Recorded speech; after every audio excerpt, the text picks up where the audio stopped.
오늘 봉독해드린 말씀 창세기 37장 1절에서 11절 말씀 가지고 하나님의 비전을 품은 사람, 이런 제목으로 함께 은혜를 나누겠습니다.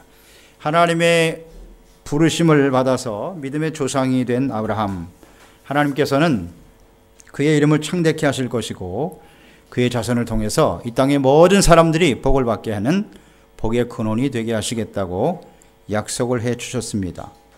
그 언약이 이삭과 야곱에게 이어져 내려왔습니다. 우리는 지금까지 그 야곱의 생애를 묵상해 보았습니다. 자, 에서와 야곱, 그 둘 중에 왜 하나님께서는 야곱을 선택하셨는지를 우리가 보았고요.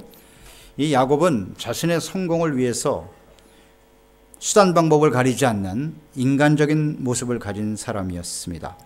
이러한 야곱이 어떻게 하나님의 다스림을 받는 이스라엘로 변화되었는지를 살펴보았습니다. 이제 야곱의 생애가 끝났습니다. 그리고 이 언약의 축복이 야곱이 낳은 12아들을 통해서 이어져 내려갑니다. 야곱의 아들이 12명인데 그 중에서 어떤 아들을 통해서 이 하나님의 언약의 축복이 이어져 가는 것일까요?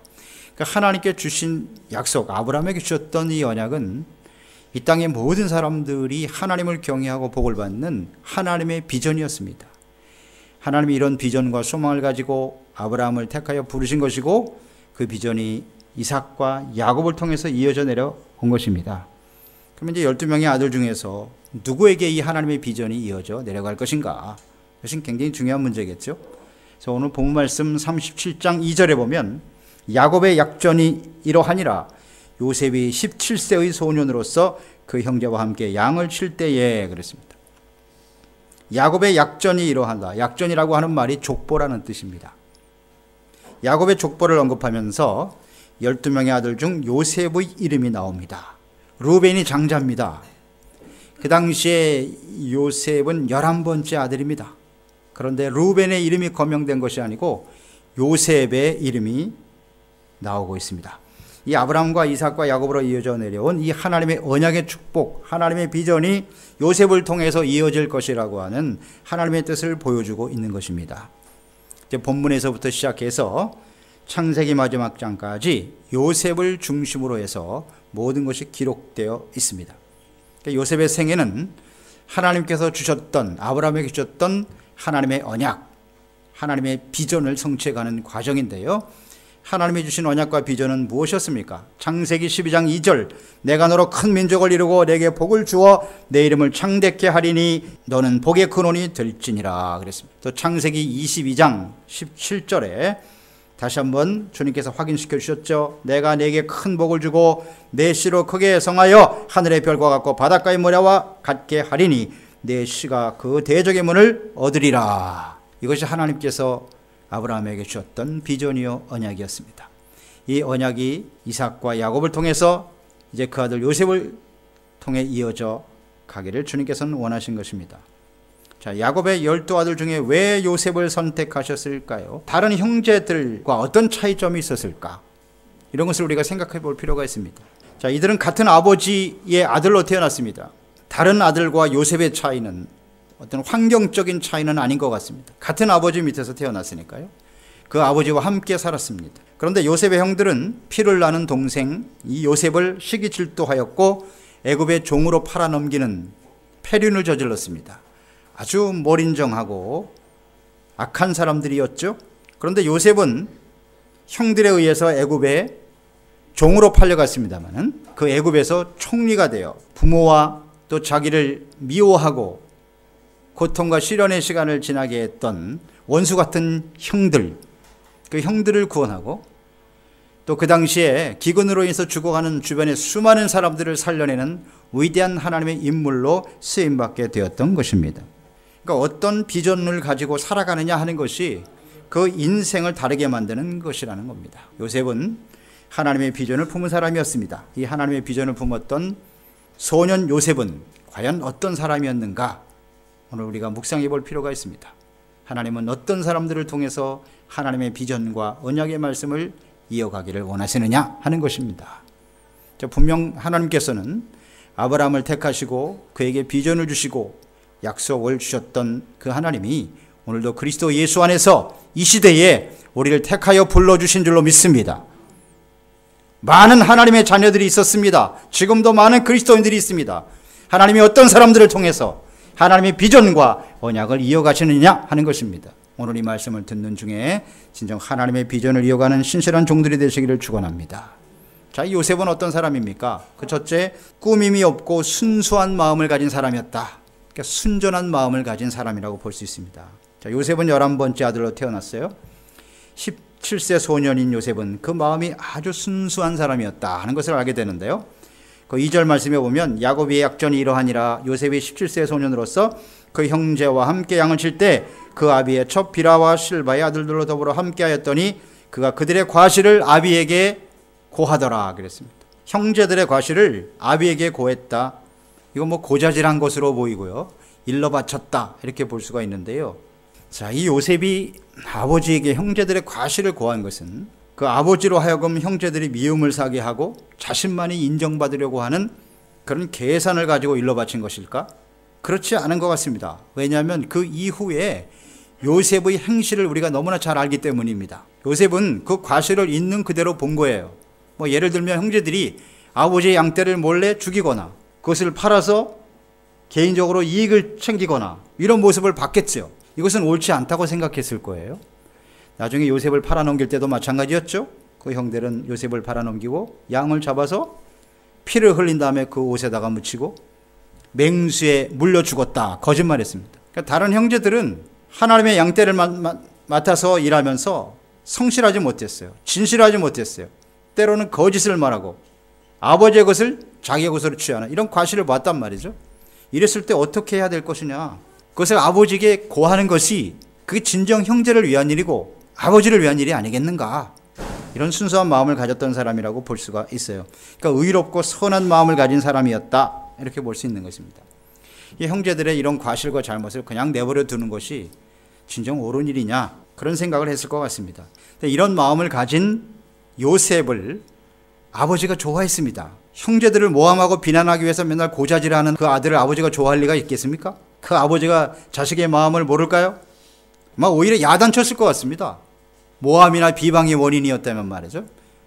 그런데 이 요셉은 진실한 마음을 가진 사람이에요. 그래서 이 요셉을 아버지가 사랑했고 이런 순전한 마음을 가진 하나님께서 요셉을 사랑하셨다. 그렇게 볼 수가 있습니다.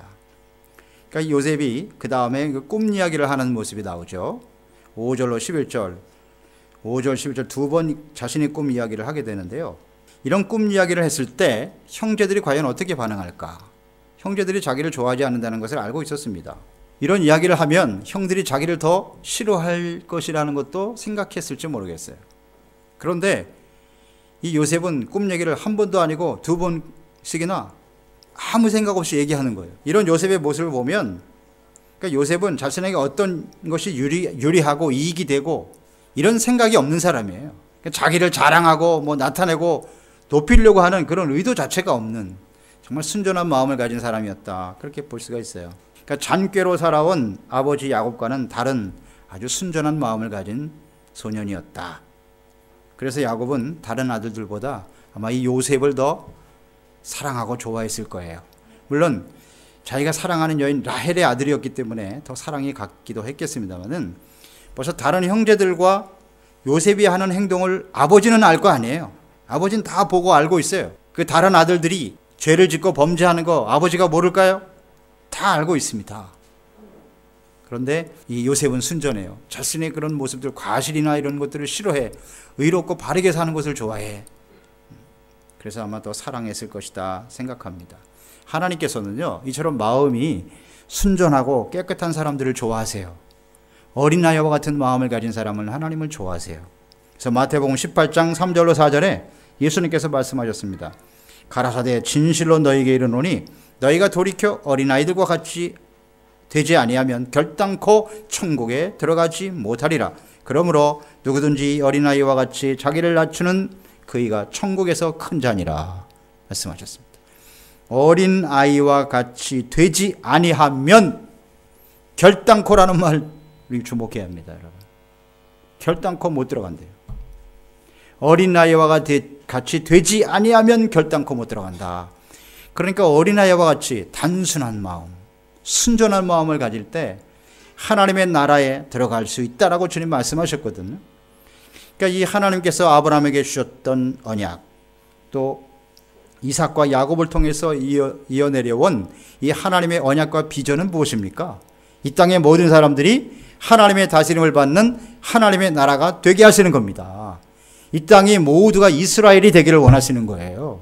그게 하나님의 비전이라고요. 그러니까 이 이스라엘이 하나님의 다스림을 받는 곳, 하나님의 나라의 의미거든요. 그러니까 이 하나님의 나라를 이어갈 사람은 누구냐? 어린아이와 같이 되지 아니하면, 순전한 마음을 가진 사람. 하나님은 이런 사람들을 좋아하시고 이끌어 가시는 것입니다. 그래서 이러한 형들을 잘 알지만 그는 이 꿈 이야기를 아무 생각 없이 하는 거예요. 순전하게 그런 말을 두 번씩이나 함으로써 오히려 더 큰 시기와 미움을 받게 되었는데요. 그만큼 어떤 면에서 보면 순진한 사람이다. 그렇게 우리가 보게 되는 겁니다. 이 요셉의 생애를 우리가 계속해서 살펴보겠지만은 오늘 이 소년 요셉의 이 순수한 마음이 시간이 흘러가면서 변하느냐? 변하지 않습니다. 우리가 나중에 계속 묵상하게 되겠습니다만은 하나님 앞에서 이 꿈이 이루어졌을 때 그 형들을 대하는 태도 역시 순전합니다. 절대로 마음속에 악의가 없어요.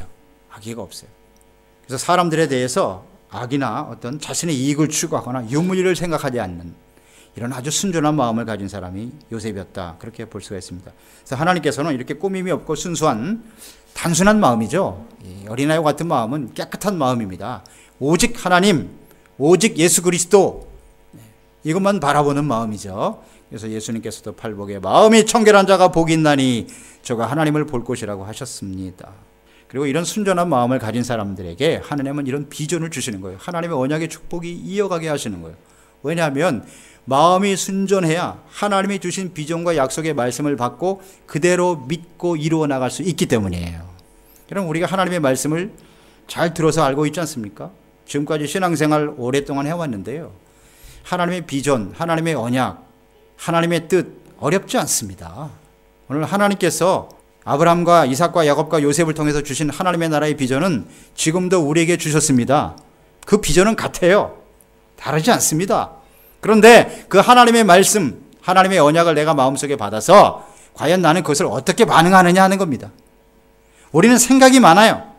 그래서 하나님의 말씀은 그런데 현실적인 상황을 볼 때 뭐 내 생각은 어떻고 복잡해. 마음이 순전하지 않기 때문에 하나님의 말씀을 있는 그대로 받아들이지 못하더라는 겁니다. 우리는 어린아이와 같이 단순한 마음으로, 순전한 마음으로 나에게 어떤 이익이 될 것이냐, 불리하냐 이런 걸 생각하지 말고 있는 그대로 하나님의 말씀을 받아들일 수 있는 깨끗한 마음을 가진 사람들이 되었으면 좋겠습니다. 이런 순수한 마음, 그런 사람은 하나님께서 귀하게 여기시고 주님의 말씀을 허락해 주시는 것입니다. 비전을 주어 이루게 하시더라는 것입니다. 두 번째, 이 요셉의 모습을 통해서 하나님의 비전을 품고 살아가는 사람은요, 성실하고 순종하는 사람이다. 그렇게 볼 수 있습니다. 37장 12절로 13절 말씀 보시면 그런 말씀 있죠. 그 형들이 세겜에 가서 아비의 양떼를 칠 때 이스라엘이 요셉에게 이르되 내 형들이 세겜에서 양을 치지 아니하느냐? 너를 그들에게로 보내니라. 요셉이 아비에게 대답하되 내가 그리하겠나이다. 그랬습니다. 야곱이 살던 곳은 헤브론입니다. 세겜에 있는 형들에게 다녀오라고 형들이 잘 있는지 안부를 묻기 위해서 요셉을 보냈습니다. 헤브론에서 세겜까지의 거리는 약 70km 정도 됩니다. 그러면 17세의 소년이 혼자 가기에는 좀 먼 거리죠. 결코 가까운 거리가 아닙니다. 그런데 아버지의 말씀에 즉시 순종하는 요셉을 볼 수가 있죠. 예, 아버님, 제가 그렇게 하겠나이다. 다른 의견이나 이론이 없습니다. 이것은 요셉의 마음이 순수하기 때문이에요. 순수하기 때문에 부모님이 말씀하시면 네, 알겠습니다. 그러니까 순전한 마음은 곧 순종하는 마음으로 이어지는 것이죠. 70km의 먼 거리를 혼자서 간다는 거예요. 가다 보면 도적을 만날 수도 있고 맹수를 만날 수도 있는 거예요. 형들이 나중에 요셉을 종으로 팔아버리고 맹수에게 찢겨 죽었다고 거짓말했잖아요. 혼자 가다가 그런 일이 당시에는 많이 일어났어요. 그러니까 아버지도 믿고 넘어간 거예요. 그런 위험이 있어요. 그런데 혼자 가라는 겁니다. 여러 가지 생각이 있을 수 있죠. 또 형들이 자기를 좋아하지 않는다는 것도 알고 있을 거예요. 아버지가 있을 때는 자기를 함부로 못하지만 아버지와 떨어진 먼 곳에 자기 혼자 형을 만나다가 그 형들에게 혹시 내가 해코지를 당하는 것 아닐까? 이런 생각도 할 수 있겠죠. 그런데 요셉은 그런 생각을 하지 않습니다. 그런 이유를 들어서 만약 그것이 걱정이 된다면 이런저런 핑계를 대서 아마 아버지의 말을 순종하지 않을 수도 있었을 겁니다. 그런데 요셉은 한마디 불평이나 대꾸가 없어요. 내가 그리하겠나이다. 순종입니다. 순종해. 그러니까 17세 사춘기 소년 아닙니까? 이 요셉이 멀고 험한 위험한 길을 아버지의 말씀에 즉시 순종하는 것 결코 쉬운 일은 아니었을 것이다 하는 것이죠. 그래서 요셉이 세겜에 갔을 때 세겜에 가니까 형들이 거기 있었느냐? 그렇지 않았습니다. 가서 물어보니까 그 사람들 저 도단이라고 하는 곳으로 풀을 찾아서 양을 데리고 갔다는 겁니다. 아버지는 세겜까지 갔다 오라고 그랬는데 가보니까 형들이 없어. 도단까지 또 많은 거리를 가야 돼. 그러면 웬만한 사람 같으면 세겜에 가보니까 형들이 없다 하고 다시 돌아올 수 있어요. 근데 돌아오지 않지요. 끝까지 찾아갑니다. 아주 성실하죠. 그러니까 이 아버지의 말에 끝까지 성실하게 순종하는 요셉. 그런데 그 형들을 찾아감으로써 어떻게 됐어요? 거기서 결국은 아버지하고 마지막이 된 거죠. 형들에 의해서 역시 예상했던 대로 아버지가 없으니까 형들에 의해서 종으로 팔려다 죽을 뻔했죠. 죽이려고 했으니까요. 종으로 팔려가는 신세가 되고 말았습니다. 어떤 면에서 보면 요셉이 여기서 순종하지 않았으면 이런 고난을 당하지 않을 수도 있었다. 그런데 이 요셉은 그런 생각하지 않습니다. 하나님의 아버지의 말씀을 순종함으로써 나에게 어떤 어려움이 다가올 것인가 이런 걸 생각하지 않습니다. 온전히 순종하는 마음을 가지고 나가니까 하나님이 그와 같은 사람들을 통해서 하나님의 비전과 뜻을 이루어 주시더라는 것입니다. 여러분, 우리가 주님 앞에 이 하나님의 비전을 이루어가기 위해서는요, 이 요셉과 같이 주님의 말씀에 순종하는 사람들이 되었으면 좋겠습니다. 우리에겐 여러 가지 생각이 있어요. 여러 가지 상황이 있고 하나님 앞에 핑계를 대려면 얼마든지 될 수 있습니다. 그렇지만 하나님 앞에 자기 자신의 생각보다는 내가 그리하겠나이다 순종했던 이 요셉과 같은 순전한 마음으로 순종하는 사람들이 되었으면 좋겠습니다. 세 번째는 이 요셉은 믿음의 사람이었다. 그러니까 하나님의 비전을 이루어가는 사람은 믿음의 사람입니다. 요셉은 하나님께서 장차 자신을 통해서 이루실 계시를 2번씩이나 꿈을 통해서 보여주신 것이죠. 그런데 형제들에게 이 2번의 꿈꾼 이야기를 다 전했습니다. 자, 우리가 꿈을 꾸었다라고 했을 때 이 꿈을 사람들에게 말한다는 게 사실 그렇게 쉽지가 않습니다. 이 꿈이라는 것이 현실과 좀 다르지 않습니까? 다르죠. 꿈 이야기를 있는 그대로 하기가 쉽지 않아요. 잘 안 합니다. 혹시 뭐 좋은 꿈이면 혹시 또 이 꿈이 좋은 게 다른 사람한테 갈까 해서 또 안 하고 꿈에 대한 확신이 없지 않습니까? 그러니까 이야기를 안 한다고요. 그런데 이 요셉은 2번이나 이 꿈 이야기를 했다. 그 이야기를 하면 형들이 자기를 더 시기하고 질투할 것이다 하는 것을 잘 알죠. 그 꿈 이야기를 형제들이 좋아할 리가 없다는 걸 알고 있는데 2번이나 꿈 이야기를 했다는 얘기는 이 요셉은 이 꿈이 보통 꿈이 아니라는 것을 생각한 거예요. 이것은 하나님의 계시고 이 하나님의 꿈은 반드시 이루어질 것이다 라는 나름대로의 확신과 믿음이 있었던 거죠. 그래서 증거할 수 있었다. 그렇게 볼 수가 있습니다. 자, 이것이 나중에 이 요셉이 이제 꿈을 통해서 하나님이 역사하시는 여러 가지 이제 경우가 나타나는데요. 창세기 41장에 보면 이 요셉이 이제 바로의 꿈을 해석하기 위해서 바로 앞에 서는 장면이 나옵니다. 거기 보면 41장 32절에 바로께서 꿈을 2번 겹쳐 꾸신 것은 하나님이 이 일을 정하셨음이라 속히 행하시리이다. 이런 말씀을 합니다. 2번 같은 꿈을 꾸게 하신 것은 하나님의 계시라고 고백하고 있어요. 그러니까 자신에게도 2번 꿈을 주셨거든요. 그러니까 이것이 그냥 생겨진 깨달음이 된 것이 아니 깨달아온 것이 아니라 이미 자신이 소년 때부터 하나님이 2번이나 꿈을 꾸게 하신 것은 이것이 하나님의 뜻이다. 하나님이 이루실 것을 나에게 보여주신 것임을 그때부터 알았다는 거예요. 그래서 그 하나님의 계시를 쫓아 하나님의 뜻이 이와 같은 모습으로 이루어질 것이라는 확신과 믿음이 있었기 때문에 담대하게 이야기할 수 있었던 것이죠. 요셉은 이 꿈을 통해서 하나님이 역사합니다. 여기 처음에 2번 형제들과 관련된 꿈을 꿨고요. 그 다음에 시위대 감옥들에 있을 때 떡 맡은 관원, 그 다음 술 맡은 관원장의 꿈을, 2사람의 꿈이죠.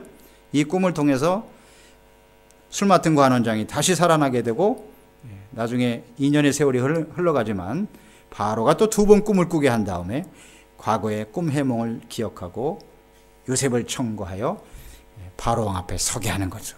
이게 이제 하나님이 꿈을 통해서 계시를 주심으로써 하나님의 하실 일들을 알려주셨다라는 것이거든요. 그러니까 이 꿈은 단순한 꿈이 아니라 하나님의 비전이에요. 하나님이 하실 일이란 말이죠. 그래서 이처럼 하나님 앞에서 주신 이 꿈을 하나님이 하실 일이다, 비전이라고 믿었기 때문에 하나님의 역사가 이루어져 갔다라는 것을 볼 수가 있습니다. 그래서 그는 담대하게 이야기할 수 있었습니다. 증거할 수 있었어요. 그러니까 요셉이 이런 이야기를 했을 때 형제들은 어떻게 반응했어요?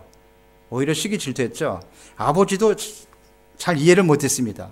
형제들의 곡식단이 요셉에게 절하더라. 그러면 너희가 우리의 왕이 되겠느냐? 한번 생각해 보세요. 그런 꿈과 비전의 이야기를 들었을 때 형들과 요셉의 반응을 생각해 보세요. 형들은 단순하게 그 꿈을 시기 질투의 대상으로 보는 거예요. 그런데 요셉도 이런 이야기를 하면 형들이 그렇게 반응할 것이라는 것을 알죠.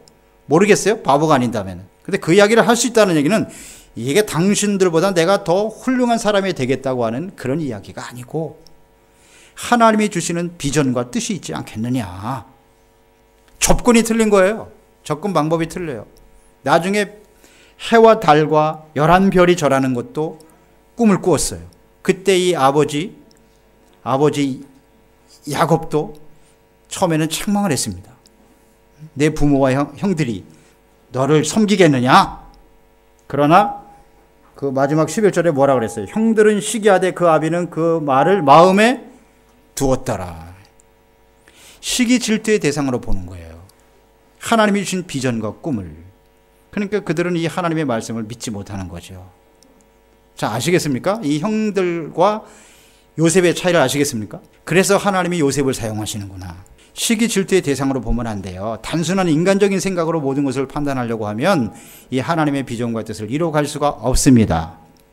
믿음으로 받아들일 때 하나님이 그 믿음을 통해서 역사하시는 것입니다.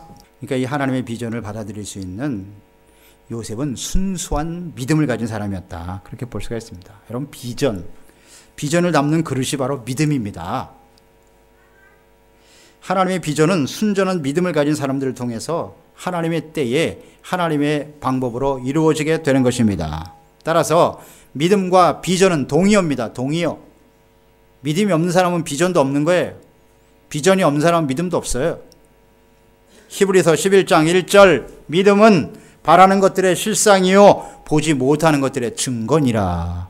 믿음은 보지 못하는 걸 보는 거예요. 확신하는 거예요. 하나님의 비전과 약속의 말씀은 반드시 이루어진다라고 하는 믿음을 가질 때 그게 보이는 거예요. 요셉은 꿈을 또 하나님께서 주신 비전으로 품었어요. 그리고 그 비전과 꿈은 반드시 성취될 것이다. 이것을 굳게 믿었고요. 그 꿈을 향해서 걸어갈 수 있었습니다. 자, 요셉이 이제 팔려가는 모습을 우리가 보게 되고 다 알지 않습니까? 그 수많은 시련과 고통의 시간을 지났다고요. 어떻게 버틸 수 있었어요? 그게 바로 이 17세 소년 때 하나님이 주셨던 꿈과 비전이 그의 인생을 이끌어간 것입니다. 이끌어간 것입니다. 그에 대한 믿음이 있었다는 것입니다. 아니, 무엇으로 그것을 설명할 수 있냔 말이에요. 그 어린 나이에 형제에게 시기 질투당하고 왕따를 당한 거죠. 이런 어려움 속에서도 그가 그것을 잘 이겨낼 수 있다라고 하는 건 하나님의 비전을 굳게 믿었다. 믿음밖에는 설명이 안 됩니다. 이런 순전한 믿음을 가지고 나갈 때 하나님의 비전과 역사는 이루어지게 되는 것입니다. 마지막으로 이 말씀을 통해서 우리가 깨닫기를 원하는 것은 하나님의 비전과 꿈은 고난을 통해서 완성된다는 겁니다. 고난을 지나야 된다는 거예요. 그래서 하나님의 비전을 품은 사람은 다른 말로 하면 고난의 사람이다. 혹은 인내의 사람이다. 이렇게 볼 수 있어요. 하나님의 비전과 계시를 품고 믿음으로 살아간 사람들은 요셉뿐만이 아니에요. 모든 성경에 믿음으로 살았던 사람들은 다 고난의 시간을 지났습니다. 요셉 이후에 모세도 그랬고요. 다윗도 그랬고요. 예수 그리스도 마찬가지. 예수님을 이 땅에 보내신 하나님의 비전은 무엇입니까? 아브라함을 택하여 부르신 것과 같아요. 복의 근원이 되는 거예요. 예수 그리스도를 통해서, 십자가의 고난을 통해서 죄사함을 받고 이 땅의 모든 사람들이 구원받아 하나님의 자녀가 되는 것이죠. 그 비전을 이루기 위해서는 어떻게 해야 된다고요? 십자가를 져야 하거든요. 그 이후에 제자들은 어땠습니까? 사도들은 어떠했습니까? 사도 바울 역시 마찬가지. 이 하나님이 주신 비전, 너희가 성령이 임하면 권능을 받고 예루살렘과 유대와 사마리아 땅 끝까지로 내 증인이 되리라. 하나님의 비전이죠. 그 비전이 이루어지기 위해서 얼마나 많은 제자들이 다 순교당했죠. 12명의 제자들 다 순교당했고, 사도 바울 역시 마찬가지. 수많은 고난과 시련의 시간을 지났지만 인내하며 하나님이 주신 비전을 굳게 붙들고 마지막 로마에까지 복음을 전해야 된다. 그래야 땅끝까지 복음이 전파될 것이다. 헌신했던 사도 바울을 통해서 주님의 복음이 확산되고 전파되지 아니했습니까? 그렇습니다. 하나님의 비전은 고난을 지나서 완성되는 것입니다. 하나님의 비전을 품고 그것이 이루어질 것을 간절히 소망하지만, 누구나 다 그런 생각을 갖고 있어요. 예수 믿는 사람들은. 그런데 소망은 있으면서 그 꿈을 이루기 위한 고난의 과정은 원하지 않습니다. 비전은 좋은데 고난은 싫습니다. 그래서 그 꿈이 헛된 꿈이 되고 마는 것입니다. 중단되고 마는 것이죠. 하나님의 비전이 성취되려면 우리가 그 비전을 성취하는 과정에서 겪어야 할 고난과 시련의 대가를 지불해야 합니다. 그걸 두려워하지 말아야 합니다. 하나님의 비전은 고난을 지나고 인내를 통해서 완성되는 것입니다. 이것은 중요한 진리입니다. 고난 없이 얻어지는 하나님의 비전 절대로 없습니다. 지나야 합니다. 왜 그런 고난과 시련을 지나게 하실까요? 이것은 이렇게 우리가 질문해 볼 수 있겠죠. 우리가 가지고 있는 자기 자신의 야망과 하나님의 비전의 차이는 뭘까요? 이것을 비슷하지요? 내가 가지고 있는 야망과 하나님의 비전이 비슷해 보여요. 이 고난의 과정을 지나면서 그게 비로소 구별이 되는 것입니다. 나 자신이 갖고 있는 욕망과 야망은 고난과 시련을 지나면 다 사라집니다. 깨어지고 말아요. 그런데 하나님의 비전은 고난과 시련 속에 더 빛을 발하는 거예요. 나를 더욱더 하나님 앞에 서게 하고 더욱더 도전하게 만들고 계속 전진하게 만들고, 이것이 바로 하나님의 비전입니다. 고난을 통해서 그게 더 강화되는 거예요. 그래서 하나님의 비전을 품은 사람들은 어떤 시련과 고난이 다가와도 그게 장애물이 되지 않습니다. 좌절하고 낙심하고 절망하게 하는 요인이 되지 않습니다. 오히려 그 어려움 속에서 더욱더 믿음을 견고케 하고 믿음으로 전진하고 도전하는 힘이 되게 만들어 주는 것입니다. 이것이 바로 하나님의 비전이죠. 고난 중에도 사라지지 않는다는 것입니다. 요셉은 하나님께서 주신 이 꿈과 비전 때문에 형들의 시기 질투의 대상이 되었고, 그때부터 고난을 받기 시작했어요. 이 꿈 이야기 때문에, 하나님이 주신 계시 때문에 고난을 당했다고요. 근데 우리는 분명합니다. 사람들 그렇게 얘기하죠. 비전은 고난을 수반한다라고 했을 때 어떤 사람들은 그 고난이 두려워서 그럼 난 그런 비전 갖지 않으랍니다. 그냥 평범하게 살겠습니다. 그렇게 생각하는 사람도 있어요. 나는 비전을 갖지 않는 것이 나의 비전입니다. 그렇게 얘기하는 사람도 있어요. 하나님의 비전은 예수 그리스도 안에서 택하심 받고 부름받은 모든 사람들에게 주시는 것입니다. 모든 사람들에게, 아브라함의 후손 예수 그리스도로 말미암아 구원받은 언약의 백성들, 믿음의 자녀들에게는 하나님께서는 동일하게 이 하나님의 비전이 주어지게 되는 것입니다. 아멘. 그런데 에서처럼 하나님의 비전과 상관없이 끝나는 인생이 될 수도 있다는 거예요. 야곱과 같이 하나님 앞에 다스림을 받는 이스라엘로 변화되어지고, 또 많은 아들 중에 요셉을 통해서 하나님의 역사를 이어가는 사람이 될 수 있느냐 하는 것입니다. 아니면 그냥 하나님의 비전 없이 사라져버리는 인생이 되고 말 것인가. 아주 중요한 의미를 갖는 겁니다, 여러분. 하나님을, 비전을 마음속에 품은 사람, 마음이 순전한 사람이에요. 어린아이와 같이 단순한 사람입니다. 복잡하면 안 돼요. 하나님만 믿고 의지하는 마음, 온전한 믿음을 가진 사람, 하나님의 비전을 이루어 나갈 수가 있습니다. 그리고 어떤 시련과 어려움이 다가와도 그것을 잘 인내하며 승리하는 삶을 살아가는 저희들이 되었으면 좋겠습니다. 하나님이 주신 꿈을 믿음으로 받아들인 요셉, 그는 한마디로 말하면, 요약하면 하나님의 비전을 품은 사람이었어요. 그것이 그의 인생 전부였어요. 그리고 그 말씀이 그의 생애에 이루어졌어요. 하나님의 비전이. 이런 하나님의 비전은 오늘날도 이 하나님의 비전과 뜻에 의해서 우리가 이 땅에 와 있는 것입니다. 또 우리 교회를 하나님이 세우신 것입니다. 또 우리에게 주신 이 비전과 하나님의 뜻은 반드시 이루어질 것입니다. 많은 시련과 어려움이 있죠, 여러분? 개인적으로도 그렇고 여러 가지 사회적으로 어려움이 많습니다만 그러나 상관없습니다. 이 하나님의 비전을 굳게 붙들고 하나님이 그 일을 이루실 것이라고 하는 믿음 안에 승리하여 쓰임받는 신실한 종들이 되시기를 축원합니다. 오늘 봉독해 드린 말씀